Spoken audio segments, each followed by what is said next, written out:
Middle school is such a weird portion of your school life. A lot happens in between the transition from primary school to middle school, and a lot of change happens during your middle school years. During primary school, it's kind of just happy-go-lucky free times. You don't really have to think about your grades, or your social expectations, or what people think about you, or your future, but it feels like the second you hit middle school, all those dials get turned up to 11. And oh yeah, during that time, you're probably going through puberty. So fun! During middle school, I was absolutely insufferable. I wanted everyone to like me, I wanted to fit in with every single social group. I bullied others because the cool kids bullied them, and I desperately wanted the cool kids to notice I existed, and I was focused on all of that when at that time, my grades were slipping, and I was losing friends. During that time, the only thing that would really keep me on the straight and narrow was the close friends that I still did have in the extracurricular activities that I partook in, like cross country and track.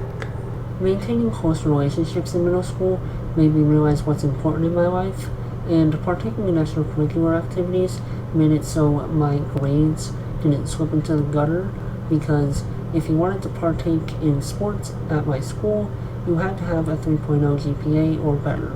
During middle school, I was also on the basketball team, and during games I was more so a bench warmer, and if we were down by a lot of points, the coach would let me in the last few minutes.